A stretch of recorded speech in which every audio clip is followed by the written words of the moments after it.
I'm 22 and a truck driver. I've been driving with a rather large company for a few months now, ever since my training ended and I got my own truck to drive. I've seen some pretty wild stuff. When you're driving the loneliest roads in America, things can really start to get to you, especially at night. I remember one late night in particular. I still had another hour to the nearest truck stop and was blasting freezing cold air against my face.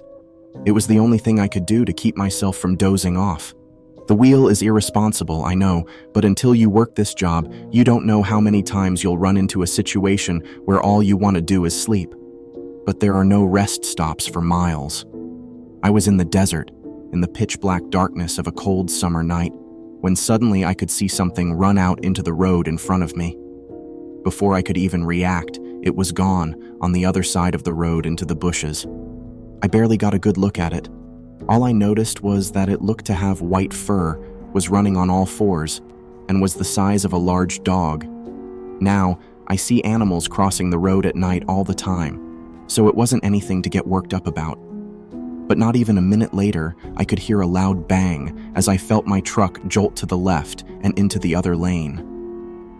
I quickly tried to swerve and correct it so as not to crash. I had no idea what had happened.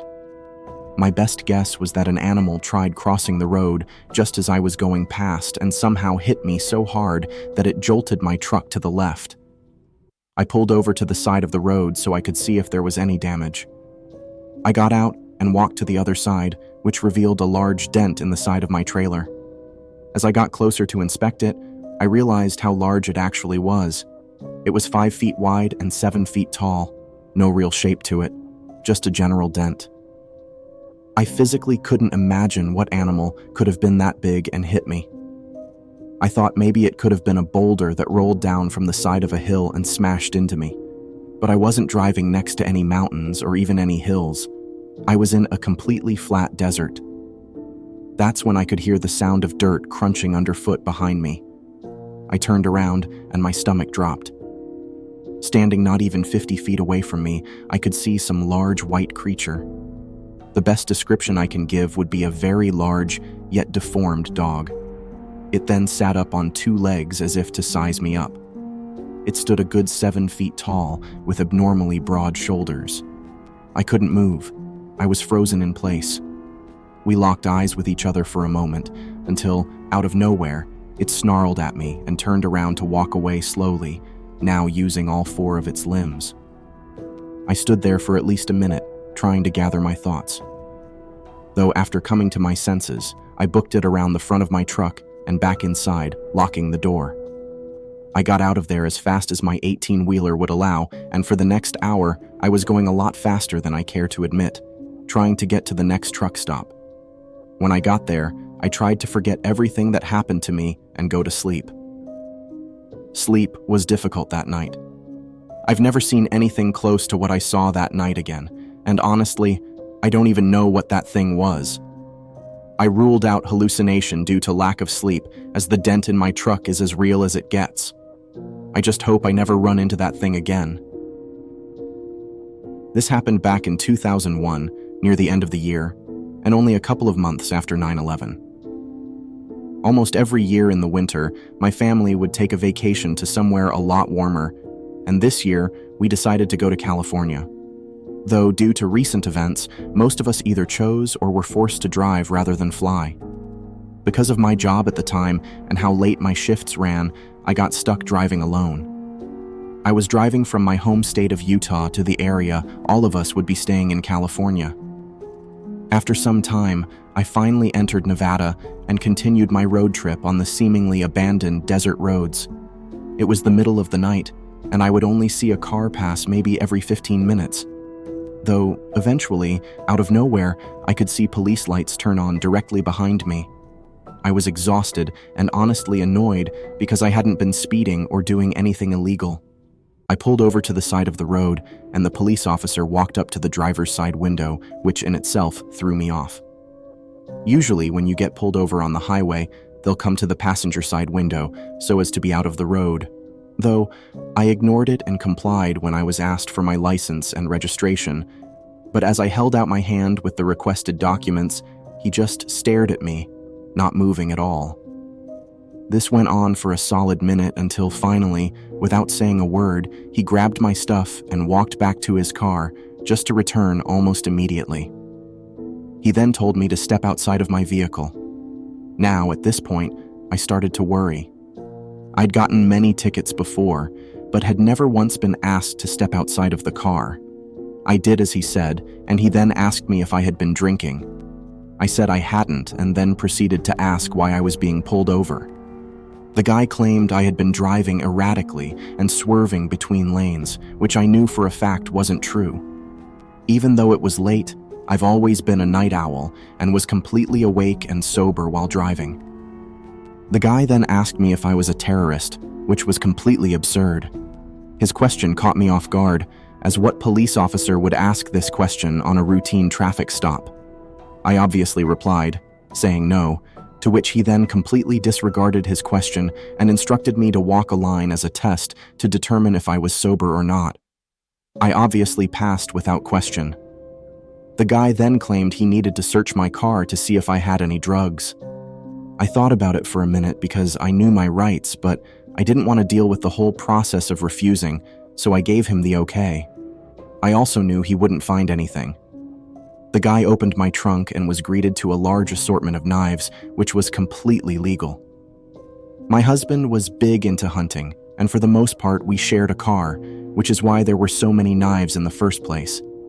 The officer asked about it, and I explained to him that my husband was a hunter. For whatever reason, this really set him off, and he was practically screaming at me that it was unsafe to be in possession of so many. Honestly, this pissed me off, which caused me to start looking around. In my situation, I was alone in the middle of the night, on the side of the highway, with this supposed police officer. I was only now realizing that this could have been anyone. Who's to say this wasn't some random guy in a fake police uniform? The guy then told me that I would have to do another sobriety test. I just stared at him for a while and said no. I demanded he call for backup and have other officers come to the scene. I could tell he was thrown off by this. I said I wanted a female officer and I would no longer comply with anything he said. The guy then told me to calm down, wrote down a speeding ticket, and let me go. To this day, I've never paid that ticket and never heard a word about it. At the time, I was really shaken up by the whole experience. Looking back, I'm confident in saying that I don't think that was a real cop, and that if I hadn't stood up for myself, things would have gone a lot worse. It was a late summer night in July, maybe 10 p.m. I'm only 17 and was left home alone for the week as my parents went on vacation with some friends in the Bahamas. It was this late into the night that I realized I'd forgotten to take the dog out for a walk. Our dog was really young, and I knew that missing even one day outside wouldn't have been fun for him. So I figured a late-night walk around the neighborhood would have been better than none at all. We were out for around 30 minutes. I was now upstairs in my room playing Xbox with the volume really loud, though I swear I could hear noises coming from downstairs. Being 17, I just chucked it up to nothing, but eventually I was forced to mute the TV and listen closer as the sounds weren't stopping. But of course, right as I muted the TV, there was nothing. I resumed playing my game for another hour when I heard it again, only louder this time. I was sure I heard it this time and was honestly a little freaked out. To prove to myself that it was nothing, I decided to go downstairs to the basement, where I thought I heard the noise coming from. But as soon as I opened the basement door, I was hit with a wave of cold air. I went downstairs and noticed one of the windows was wide open. I was 100% sure I closed and locked all the windows in the house prior to me leaving to walk the dog. I was ready to make a run for it when something stopped me. I turned around, and for the first time, I noticed the basement closet door was slightly cracked open. My family never used this closet. The door was always, and should have been, shut. I stood in front of that door for what felt like an entire hour, debating whether I should open it all the way. Finally, I moved closer and put my hand on the doorknob, but before I could open it, I could hear the clear sound of shuffling coming from the other side. I have never run faster up a flight of stairs in my life. I went to my bedroom, locked the door, and called the police. When they arrived, they came in and searched the house, but not even 5 minutes into their search, I could hear a gunshot from downstairs, followed by a lot of commotion. A few minutes later, the police came out with a deranged-looking man who, by the looks of it, was most likely homeless. The man was put in the back of a police car. The police proceeded to tell me that when they had opened the door to the closet, they found the man sitting in a corner, pointing a gun at them. The man shot one bullet towards the cops, but luckily he missed, and the cops were able to disarm and arrest him. The scariest part was how close I was to opening that door myself and likely being shot. When I was 16, I used to babysit a lot. It would mostly be for family friends, but I would occasionally be recommended to some family I didn't know and have to babysit kids I'd never met before. Though this night, I was babysitting for a family friend of ours who I'd provided my services to multiple times in the past. The first few hours were completely normal. Though, come around 8 or 8:30, the kid, Katie, asked if we could go outside to play on the swing set in the backyard. Now at this point, it was already getting pretty dark. Though, after much pleading, I agreed, but only for a bit. After a few minutes of being outside, I started getting a weird feeling, like we were being watched. I can't really explain it, but for whatever reason, all of a sudden I got this feeling. I, of course, in reaction, looked around but didn't see anyone. Though, needless to say, I was still a little freaked out, so I took Katie inside. I also reasoned she had to go to bed soon anyway, so it didn't really matter. I put her to sleep at around 9 and proceeded to go to the living room to watch some TV. But about 10 minutes later, I could hear the sound of rustling outside the house. I figured, being the babysitter, I had to check it out. But after walking outside, I didn't see anything, so I just assumed it was an animal and went back inside to the living room. About 20 minutes later, I could hear footsteps from Katie's room, so without even a second thought, I went upstairs to put her back in bed. I opened her door, and that's when my heart dropped, as I quickly noticed that she was still fast asleep in her bed. Now, while it was dark in the room, I could see someone due to the moonlight coming in from the window. I looked in the corner and saw a shadowy silhouette kneeling down, looking back at me. I immediately turned on the light in the hopes of revealing nothing there, but now the light revealed a grimy-looking man that I'd never seen before. Before the guy could even move, I ran to the neighbor's house, who would call the police. When the police arrived, they found the man in the exact same position as before, but now with the light in the room turned off again. The police would, of course, arrest the man. The man would later confess that he had been living in the basement of the house for around 6 months, going in and out through a hole in the side of the house.